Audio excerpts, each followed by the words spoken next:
ഈ വാർത്താ മണിക്കൂറിലെ പ്രധാന റിപ്പോർട്ടുകളുമായി വാർത്താമഴ ആരംഭിക്കുന്നു. ഞാൻ എസ് വിജയകുമാർ. സംഘർഷം ഒഴിയാതെ തൃശൂർ DCC. കോൺഗ്രസിനാകെ നാണക്കേടായ ഓഫീസിലെ കൂട്ടത്തല്ലിൽ നേതൃത്വം നിലപാട് കടുപ്പിച്ചിട്ടും കലഹം തീരുന്നില്ല.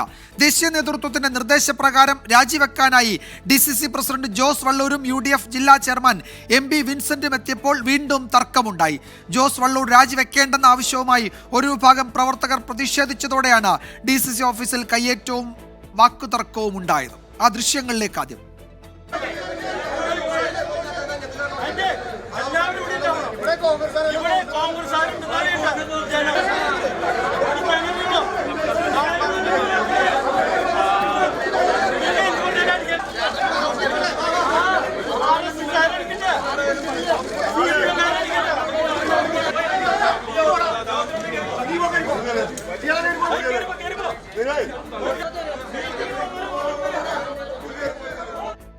ഇനി ഉണ്ടാവില്ല. അത്ര നല്ല DCC പ്രസിഡന്റ് ആയിരുന്നു. ആ DCC പ്രസിഡന്റിന് നിസ്സാര കാര്യം എന്ന് വെച്ചിട്ടുണ്ടെങ്കിൽ വോട്ടിൽ തോൽക്കൽ പലപ്പോഴും ഉണ്ടായിട്ടുള്ളത് തന്നെയാണ്. അത് DCC പ്രസിഡന്റിന്റെ തലയിലേക്ക് ഇടുന്നത് ശരിയായ കാര്യമല്ല. ഇന്ന് വരെ ഇത്രയും വർഷത്തിനിടയ്ക്ക് ഒരു തെറ്റായ കാര്യം ചെയ്യാൻ ഈ DCC പ്രസിഡന്റ് മുന്നിട്ടിറങ്ങിയിട്ടില്ല, ചെയ്തിട്ടുമില്ല. അത്രയും നല്ല DCC പ്രസിഡന്റ് ഇറങ്ങിപ്പോകുമ്പോൾ ഞങ്ങൾക്ക് നല്ല സങ്കടമുണ്ട്. ഇനി ഇതുപോലെ DCC ഭരിക്കാൻ ഇതേപോലത്തെ ഒരു വ്യക്തിയെ കിട്ടും. തൃശ്ശൂർ ആരുണ്ട് എന്നുള്ള ചോദ്യമാണ് മുന്നിൽ നിൽക്കുന്നത്. ഇന്ന് രാജി പറഞ്ഞിട്ടുണ്ട്. ഞാൻ രാജിവെക്കാണെന്ന് പറഞ്ഞു. അത് ഞങ്ങൾക്ക് സഹിക്കാൻ പറ്റുന്ന കാര്യമല്ല. ആർക്കും അത്രയധികം ഞങ്ങൾക്ക് സപ്പോർട്ട് തരുന്ന ഒരു വ്യക്തിയാണ്. മുരളിയേട്ടൻ തോറ്റേന്റെ ഉത്തരവാദിത്തം എന്തിനു ജോസേട്ടൻ ഏൽക്കുന്നു എന്നാണ് ഞങ്ങൾ ചോദിക്കുന്നത്. എന്തിനു ജോസേട്ടൻ ഏൽക്കുന്നു? പല തോൽവികളും സംഭവിച്ചിട്ടുണ്ട്.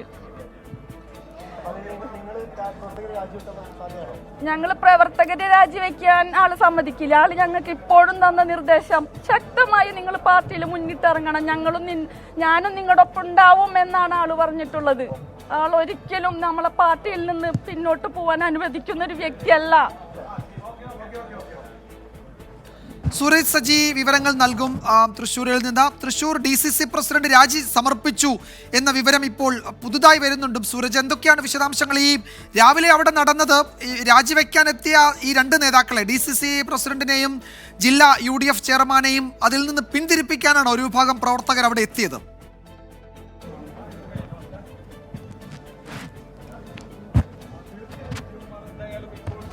ഈ നിമിഷം വരുന്ന ഏറ്റവും പുതിയ വാർത്ത, രണ്ടുപേരും, അതായത് UDF ചെയർമാൻ MP വിൻസെന്റും അതുപോലെ തന്നെ DCC പ്രസിഡന്റ് ജോസ് വള്ളൂരും രാജിവെച്ചിരിക്കുന്നു എന്നുള്ളതാണ് ഏറ്റവും പുതിയ വാർത്ത. ഈ പ്രവർത്തകർക്ക് മുന്നിൽ, അതായത് പ്രവർത്തകരുടെയും മുതിർന്ന നേതാക്കളുടെയും ഒരു യോഗം, അത് ഈ DCC ഓഫീസിലെ മുകളിലത്തെ നിലയിൽ ചേർന്നു. ആ യോഗത്തിലായിരുന്നു വൈകാരികമായിക്കൊണ്ട് ഈ തെരഞ്ഞെടുപ്പ് തോൽവിയുടെ ഉത്തരവാദിത്തം താൻ ഏറ്റെടുക്കുകയാണ്, അതിന്റെ പേരിൽ താൻ രാജിവെക്കുകയാണെന്ന വൈകാരിക തലത്തിൽ DCC പ്രസിഡന്റിന്റെ പ്രഖ്യാപനം വന്നത്. അതിനുശേഷം പുറത്തേക്ക് ഇറങ്ങി വന്ന പ്രവർത്തക സങ്കടപ്പെട്ടുകൊണ്ട് മാധ്യമപ്രവർത്തകരോട് സംസാരിക്കുന്നതിന്റെ ദൃശ്യങ്ങളാണ് അല്പം മുമ്പ് നമ്മൾ പുറത്തുവിട്ടിരിക്കുന്നത്. അങ്ങനെ തൃശ്ശൂരിലെ കനത്ത തോൽവിയും തൊട്ടു പിന്നാലെ ഉണ്ടായ കൂട്ടത്തല്ലിലും ഇപ്പോൾ രണ്ടുപേർ രാജിവെച്ചിരിക്കുന്നു.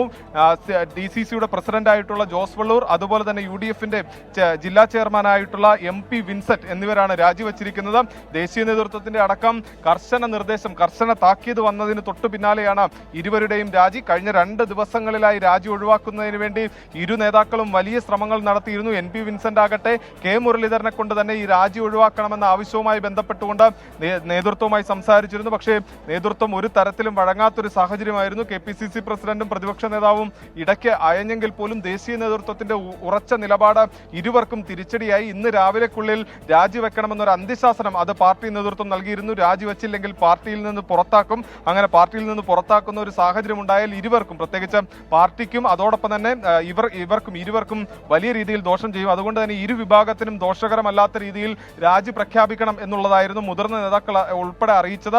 അതിന്റെ ഭാഗമായിക്കൊണ്ട് തന്നെ എല്ലാ സമ്മർദ്ദ തന്ത്രങ്ങളും ഉപേക്ഷിച്ചുകൊണ്ട് ഒടുവിൽ ഇന്ന് രാവിലെ എത്തി വൈകാരിക തലത്തിൽ DCC പ്രസിഡന്റ് രാജി സമർപ്പിക്കുകയായിരുന്നു. മുകളിലത്തെ നിലയിൽ പ്രവർത്തകരെയും മുതിർന്ന നേതാക്കളെയും വിളിച്ചുകൂട്ടി വൈകാരികമായി ജോസ് വള്ളൂർ സംസാരിച്ചു. സംഘടനാ തലത്തിൽ ഒരു വീഴ്ചയും ഉണ്ടായിട്ടില്ല. താൻ തന്റെ കഴിവിനൊത്ത് പ്രയത്നിച്ചു. എല്ലാ തെരഞ്ഞെടുപ്പ് പ്രവർത്തനങ്ങളും മുന്നോട്ട് കൊണ്ടുപോയി. പക്ഷേ തോൽവി ഏൽക്കേണ്ടി വന്നു. അവിടെ വീഴ്ചകൾ ഉണ്ടായിട്ടുണ്ട്. വീഴ്ചകൾ പൂർണ്ണമായും താൻ തള്ളുന്നു. കരുതുന്നില്ല. എന്നാൽ പോലും അതിന്റെ പൂർണ്ണ ഉത്തരവാദിത്തം, തോൽവിയുടെ പൂർണ്ണ ഉത്തരവാദിത്തം താൻ ഏറ്റെടുക്കുകയാണ്. അതിന്റെ പേരിൽ താൻ രാജിവെക്കുന്നു എന്നുള്ളതായിരുന്നു DCC പ്രസിഡന്റ് ജോസ് വള്ളൂർ പ്രഖ്യാപിച്ചത്. അതിന് തൊട്ട് പിന്നാലെ തന്നെ ഇങ്ങോട്ടേക്ക് എത്തിയ MP വിൻസെന്റ്, അതായത് മുതിർന്ന നേതാക്കളെ കാണുന്നതിനായി DCCയിലേക്ക് എത്തിയ MP വിൻസെന്റ് മാധ്യമപ്രവർത്തകരോട് തന്നെ തന്റെ രാജിവിവരം സമർപ്പിക്കുകയായിരുന്നു. താൻ രാജിവെക്കുകയാണ് എന്ന് MP വിൻസെന്റും UDF ചെയർമാൻ ഇനിയിപ്പോൾ ഈ പകരം ചുമതല ആർക്ക് നൽകും? നേരത്തെ കേട്ടത് ഈ ജില്ലയ്ക്ക് പുറത്തുള്ള ഏതെങ്കിലും ഒരു പ്രധാനപ്പെട്ട നേതാവിന് തൃശ്ശൂരിന്റെ ചുമതല കൊടുക്കാം, അത്തരം ചില നിർദ്ദേശങ്ങൾ വരുന്നുണ്ട്. കാരണം അത്രത്തോളം അവിടെ പ്രശ്നങ്ങളുണ്ട് നേതാക്കൾക്കിടയിലൊക്കെ.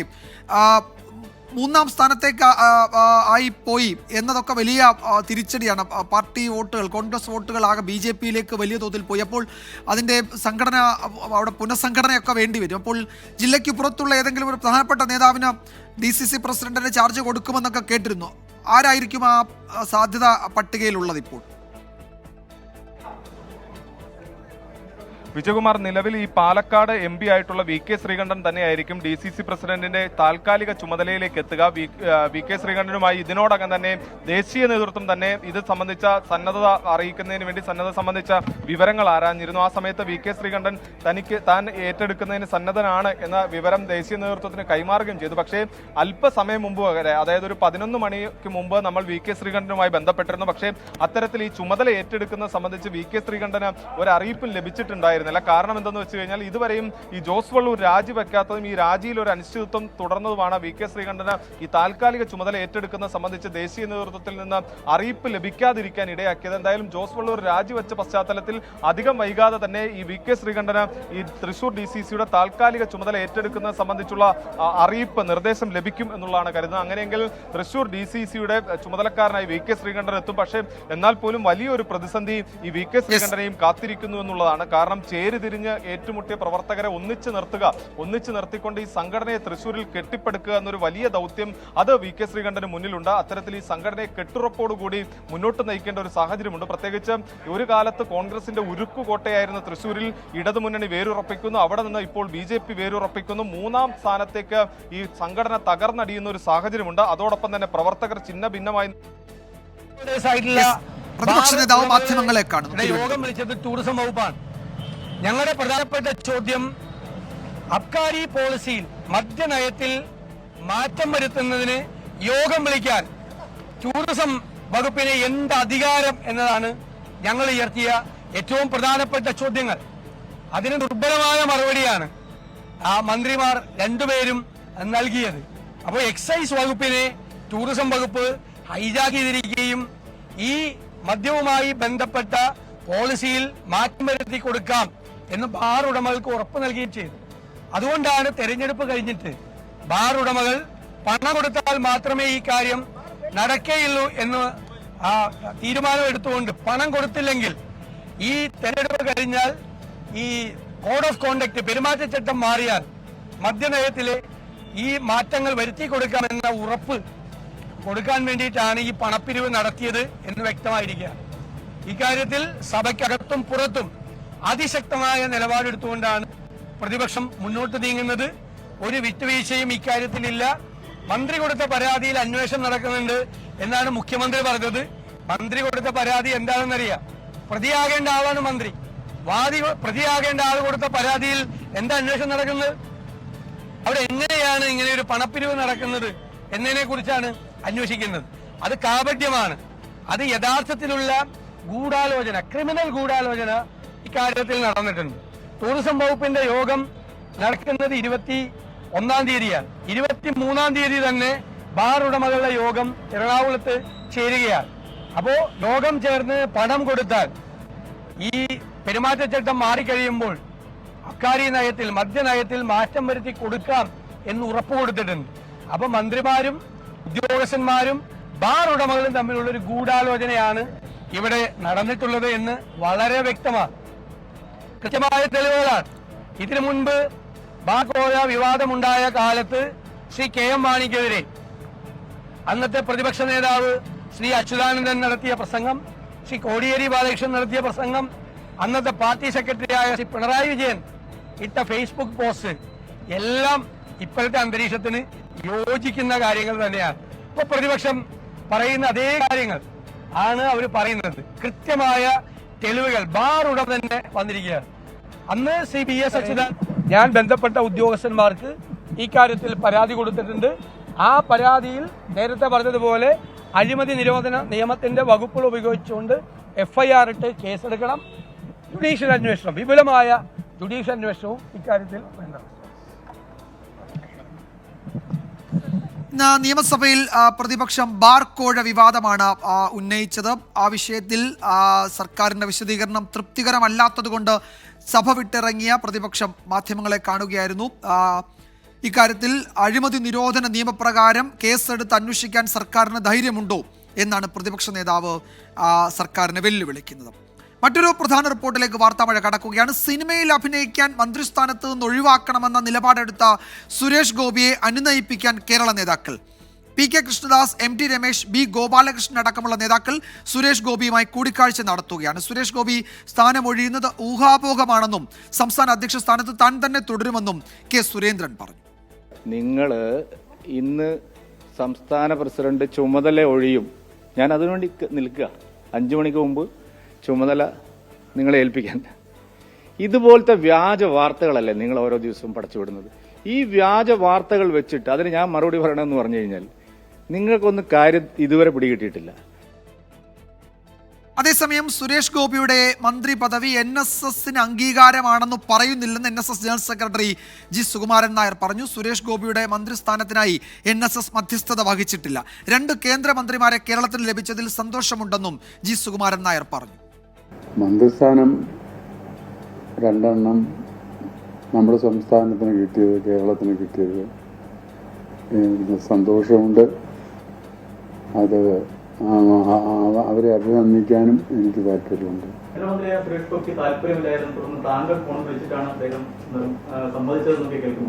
ശുദ്ധാസംബന്ധം അത് ഏറ്റവും ആവശ്യം ശക്തമായ പ്രതിപക്ഷമാണ്. അത് കേന്ദ്രത്തിലായാലും സംസ്ഥാനത്തായാലും ഇല്ലാതെ പോയതിൻ്റെ ഗതികേട് നമ്മുടെ രാജ്യത്തെ ജനങ്ങൾ അനുഭവിക്കുന്നു. ഇപ്പോൾ ശക്തമായ ഒരു പ്രതിപക്ഷം കേന്ദ്രത്തിലുണ്ടായപ്പോൾ കേന്ദ്രത്തിൻ്റെ ടോൺ മാറിയില്ല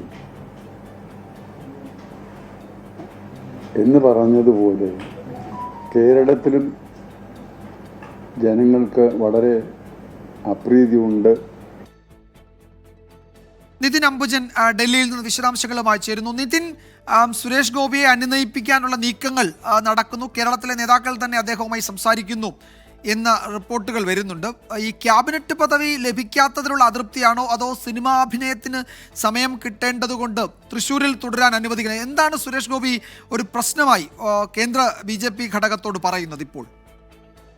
വിജയകുമാർ, സുരേഷ് ഗോപി ഏറ്റെടുത്ത നിരവധി സിനിമകൾ ഇപ്പോഴും ചെയ്തു തീർക്കേണ്ടതുണ്ട്. അതുകൊണ്ട് തന്നെ ഈ സിനിമയാണ് ഏറ്റെടുത്ത സിനിമ പൂർത്തീകരിക്കാൻ തനിക്ക് സമയം വേണം, അത്തരം ഒരു സിനിമയാണ് ചെയ്തേ മതിയാകൂ എന്ന നിലപാടാണ് ഇപ്പോൾ സുരേഷ് ഗോപി കേന്ദ്ര നേതൃത്വത്തെ അറിയിച്ചിരിക്കുന്നത്. നേരത്തെയും സുരേഷ് ഗോപി ഇതേ ആവശ്യം കേന്ദ്ര നേതൃത്വത്തെ അറിയിച്ചിരുന്നു. പക്ഷേ പ്രധാനമന്ത്രിയുടെ നിർബന്ധപ്രകാരമാണ് സുരേഷ് ഗോപി ഇന്നലെ തിരുവനന്തപുരത്ത് നിന്നും ഡൽഹിയിലെത്തി സത്യപ്രതിജ്ഞ ചെയ്തത്. ഒരു സിനിമാ കഥയ്ക്ക് സമാനമായ ഒരു സസ്പെൻസ് നിലനിർത്തിയാണ് സുരേഷ് ഗോപി ഇന്നലെ സത്യപ്രതിജ്ഞ ചെയ്തത്. അതിനുശേഷം 24 അദ്ദേഹം വ്യക്തമാക്കിയത് ഏറ്റെടുത്ത സിനിമകളെല്ലാം തന്നെ പൂർത്തീകരിക്കേണ്ടതുണ്ട്, തനിക്ക് സിനിമ ചെയ്തേ മതിയാകൂ, അതുകൊണ്ട് തന്നെ താമസിയാതെ തന്നെ ഒഴിവാക്കുമെന്ന് പ്രതീക്ഷിക്കുന്നുവെന്നാണ് സുരേഷ് ഗോപി ഇന്നലെ 24 വ്യക്തമാക്കിയത്. കേന്ദ്ര നേതൃത്വം അതിലൊരു തീരുമാനമെടുക്കുമെന്നും അദ്ദേഹം പ്രതീക്ഷിക്കുന്നുണ്ട്.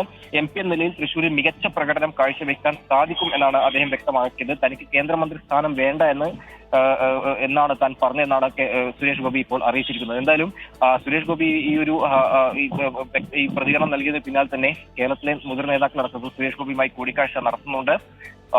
PK കൃഷ്ണദാസ്, അതോടൊപ്പം തന്നെ MT രമേശ്, തൃശ്ശൂർ നിന്നുള്ള B ഗോപാലകൃഷ്ണൻ അടക്കമുള്ള നേതാക്കൾ ഇപ്പോൾ സുരേഷ് ഗോപിയുമായി കൂടിക്കാഴ്ച നടത്തുകയാണ്. ഏറ്റെടുത്ത സിനിമകൾ പൂർത്തീകരിക്കണമെന്നൊരു ആവശ്യമാണ് പ്രധാനമായും നേതൃത്വ വിഭാഗം വെച്ചിരിക്കുന്നത്. അതേസമയം തന്നെ നമുക്കറിയാം, കേരളം വലിയ പ്രതീക്ഷ വെച്ചതാണ് തൃശ്ശൂരിൽ BJP വിജയിച്ചതിന് പിന്നാലെ തന്നെ സുരേഷ് ഗോപിയെ കേന്ദ്രമന്ത്രി സ്ഥാനത്ത് എത്തിക്കുമെന്നുള്ളത്. ഇന്നലെ സഹമന്ത്രി എന്ന നിലയിലാണ് അദ്ദേഹം സത്യപ്രതിജ്ഞ ചെയ്തത്. സ്വാഭാവികമായിട്ടും ഭാവിയിൽ ഒരു പക്ഷേ കൂടുതൽ ഉത്തരവാദിത്തങ്ങൾ പാർട്ടി ഏൽപ്പിക്കാനുള്ള ഒരു സാധ്യതയും ഏറെയാണ്. നിലവിൽ ഇപ്പോൾ ക്യാബിനറ്റ് പദവിയോ അല്ലെങ്കിൽ ഒരു സ്വതന്ത്ര മന്ത്രിസ്ഥാനമോ ഇതുവരെ ലഭിച്ചിട്ടില്ല. സ്വാഭാവികമായിട്ടും ആ നിലയിൽ ഒരു ഏറ്റെടുത്ത സിനിമകൾ പൂർത്തീകരിക്കേണ്ടതുകൊണ്ട് ഒരു പക്ഷേ BJP നേതൃത്വവും പ്രധാനമന്ത്രിയും സുരേഷ് ഗോപിയെ ആ നിലയിൽ പരിഗണിക്കുമെന്നാണ് മനസ്സിലാക്കാൻ സാധിക്കുന്നത്. യെസ്, അദ്ദേഹത്തെ സുരേഷ് ഗോപിയെ അദ്ദേഹത്തോട് മന്ത്രി പദവിയിൽ തന്നെ തുടരണം എന്നാണ് കേരള നേതാക്കൾ ആവശ്യപ്പെടുന്നത്. പി.കെ. കൃഷ്ണദാസും M.T. രമേശും അഡ്വക്കേറ്റ് B. ഗോപാലകൃഷ്ണനും ഉൾപ്പെടെയുള്ള നേതാക്കൾ ഇപ്പോൾ സുരേഷ് ഗോപിയുമായി ചർച്ച നടത്തുകയാണ്. കരാർ ഒപ്പിട്ട സിനിമകൾ പൂർത്തിയാക്കാൻ അദ്ദേഹത്തിന് അനുവാദമുണ്ടാകും. ആ നിലയിൽ ഒരു ഒത്തുതീർപ്പിന്റെ സാധ്യത രൂപപ്പെട്ടു വരുന്നുണ്ട് എന്നാണ് ഏറ്റവും പുതിയ റിപ്പോർട്ടുകൾ വ്യക്തമാക്കുന്നത്. ഇത് ഊഹാഭോഗമാണ്, അദ്ദേഹം പദവി ഒഴിയില്ല എന്നാണ് BJP സംസ്ഥാന അധ്യക്ഷനും പറഞ്ഞത്. വാർത്താമഴ തുടരുന്നു. ഇപ്പോൾ കാലിക്കറ്റ് സർവകലാശാലയിൽ SFI പ്രവർത്തകരും പോലീസും തമ്മിൽ സർവകലാശാല ക്യാമ്പസിന് പുറത്ത് സംഘർഷമുണ്ട്. അതിൻ്റെ ദൃശ്യങ്ങളാണ് നമ്മൾ കാണുന്നത്. അല്പസമയത്തിനകം അതിൻ്റെ വിശദാംശങ്ങളിലേക്ക് പോകാൻ കഴിയും. SFI നേതാക്കൾ അവിടെയുണ്ട്, പോലീസുമായി സംസാരിക്കുന്നുണ്ട്, വാക്കുതർക്കമുണ്ട്. സമീർ ബിൻ കരീം വിവരങ്ങൾ നൽകും.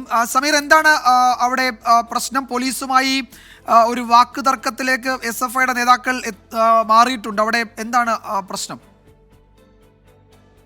SFIയും ഒപ്പം തന്നെ പോലീസും തമ്മിലുള്ള ഉന്തും തള്ളുമാണ് നിലവിൽ ഇവിടെ ഈ ഇലക്ഷൻ നടക്കുന്ന സെനറ്റ് ഹാളിന് പുറത്ത് ഉണ്ടായിക്കൊണ്ടിരിക്കുന്നത്. നിലവിൽ MSF കള്ളവോട്ട് ചെയ്യാൻ ശ്രമിച്ചു എന്നുള്ളതാണ് നിലവിൽ SFIയുടെ പരാതിയും ആരോപണമായി പറയുന്നത്. ഇത് പോലീസുകാർ തടയാൻ ശ്രമിച്ചില്ല എന്നുള്ളതുമാണ് നിലവിൽ ഈ SFI സംസ്ഥാന നേതാക്കളടക്കമുള്ളവർ ഉന്നയിക്കുന്നത്. ഇതിന്റെ അടിസ്ഥാനത്തിൽ ഈ സെനറ്റ് ഹാളിലേക്ക് പ്രവേശിക്കാൻ ശ്രമിച്ച പ്രവർത്തകരെ പോലീസ് തള്ളി മാറ്റി നിലവിൽ അവിടെ ഒന്ന് മാറ്റി നിലവിൽ ശാന്തമാക്കിയിരിക്കുന്ന ഒരു അവസ്ഥയാണ് നിലവിലുള്ളത്. ഇന്ന് രാവിലെ 9 മണിയോട് കൂടിയാണ് നിലവിൽ കാലിക്കറ്റ് യൂണിവേഴ്സിറ്റി യൂണിയൻ തെരഞ്ഞെടുപ്പ് ആരംഭിച്ചിരിക്കുന്നത്.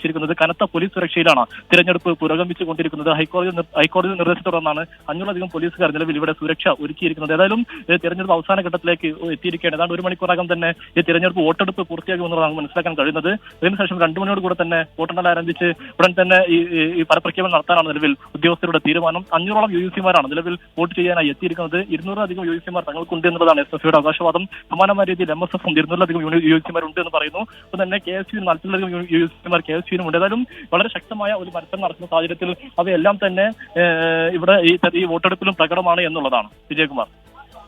യൂണിവേഴ്സിറ്റി യൂണിയൻ തെരഞ്ഞെടുപ്പുമായി ബന്ധപ്പെട്ടാണ് അവിടെ SFI പ്രവർത്തകരും പോലീസും തമ്മിൽ വാക്കുതർക്കവും ഉന്തും തള്ളുമൊക്കെ ഉണ്ടായത്. കടുത്ത പോരാട്ടം നടക്കുന്നുണ്ട് അവിടെ. സമീർ, MSF-ന്റെ ഒരു യൂണിയൻ കൗൺസിലറെ കാണാനില്ല എന്ന് അദ്ദേഹത്തിന്റെ പിതാവ് പോലീസിൽ പരാതിപ്പെട്ട സംഭവം നമ്മൾ രാവിലെ റിപ്പോർട്ട് ചെയ്തല്ലോ. അതും ഈ സർവകലാശാല തെരഞ്ഞെടുപ്പുമായി അതിനെന്തെങ്കിലും ബന്ധമുണ്ടോ? ഈ മലപ്പുറം തിരൂർക്കാട് അൻവാറുൽ ഇസ്ലാം അറബിക് കോളേജിലെ UUC-യും MSF പ്രവർത്തകനുമായ മുഹമ്മദ് ഷമ്മാസ് എന്ന് പറയുന്ന UUC-യാണ് നിലവിൽ കാണാതെ ഇരിക്കുന്നത്. ഇയാളെ ഇതുവരെ നിലവിൽ കണ്ടെത്താനായിട്ടില്ല എന്നുള്ളതാണ്. നിലവിൽ ഇതുമായി ബന്ധപ്പെട്ട് MSF ആരോപിക്കുന്നത് SFI ഇയാളെ തട്ടിക്കൊണ്ടുപോയി തടവിൽ പറപ്പിച്ചിരിക്കുകയാണ് എന്നുള്ളതാണ് MSF ആരോപിക്കുന്നത്. സമാനമായ രീതിയിൽ SFI ആരോപണം നിഷേധിക്കുന്നു. ഒപ്പം തന്നെ ഈ MSF വ്യാപകമായി ഈ SFI UUC-മാരുടെ ID കാർഡ് അടക്കം തട്ടിയെടുത്ത് വോട്ട് ചെയ്യാൻ അവസ്ഥ ഉണ്ടാക്കുന്നത് തിരിച്ച് SFI ആരോപിക്കുന്ന ഒരു സാഹചര്യം. ഏതായാലും നിലവിൽ ഈ കാണാതായിരിക്കുന്ന ഈ UUC നിലവിൽ ഇതുവരെ കണ്ടെത്താനായിട്ടില്ല എന്നുള്ളതാണ്. ഏതായാലും നിലവിലൂടെ വോട്ടെടുപ്പ് പുരോഗമിക്കുകയാണ്. നിലവിൽ ഏതാണ്ട് 3/4 ഭാഗോളം UUC-മാർ നിലവിൽ വോട്ട് ചെയ്ത് പുറത്തേക്ക് ഇറങ്ങിയ ഒരു സാഹചര്യം നിലവിലുണ്ട്. ഏതായാലും വളരെ ശക്തമായ ഒരു മത്സരം നടക്കുന്നു. സമീർ ബിൻ കരീമാണ് വിവരങ്ങൾ നൽകിയത്. അവിടെ യൂണിവേഴ്സിറ്റി ക്യാമ്പസിന് പുറത്താണ് SFI പ്രവർത്തകരും പോലീസും തമ്മിൽ ചെറിയ സംഘർഷമുണ്ടായത്. യൂണിവേഴ്സിറ്റി യൂണിയൻ തെരഞ്ഞെടുപ്പുമായി ബന്ധപ്പെട്ടാണ് ഈ വാക്കുതർക്കവും കയ്യാങ്കളിയും ഒക്കെ അവിടെ സംഭവിച്ചത്. 3-ാം ഊഴത്തിലെ ആദ്യ ഉത്തരവിൽ ഒപ്പുവെച്ചിരിക്കുകയാണ് പ്രധാനമന്ത്രി നരേന്ദ്രമോദി. കിസാൻ സമ്മാൻ നിധിയിൽ കർഷകർക്ക് പണം അനുവദിക്കുന്നതാണ് ആദ്യ തീരുമാനം. 10 കോടിയിലധികം കർഷകരാണ് ഗുണഭോക്താക്കൾ. കർഷക ക്ഷേമത്തിനു വേണ്ടി നിലകൊള്ളുന്ന സർക്കാരാണ് തൻ്റെതെന്ന് പ്രധാനമന്ത്രി നരേന്ദ്രമോദി പറഞ്ഞു. 3-ാം മോദി സർക്കാരിലെ മന്ത്രിമാരുടെ വകുപ്പുകൾ ഇന്നറിയാം. പ്രതിരോധ മന്ത്രിയായി രാജ്നാഥ് സിംഗും ആഭ്യന്തരമന്ത്രിയായി അമിത്ഷായും തുടരുമെന്നാണ് റിപ്പോർട്ടുകൾ. BJP മന്ത്രിമാർക്ക് തന്നെയായിരിക്കും സുപ്രധാന വകുപ്പുകൾ. വൈകിട്ട് 5 മണിക്കാണ് നരേന്ദ്രമോദിയുടെ വസതിയിൽ ആദ്യ മന്ത്രിസഭാ യോഗം ചേരുന്നത്.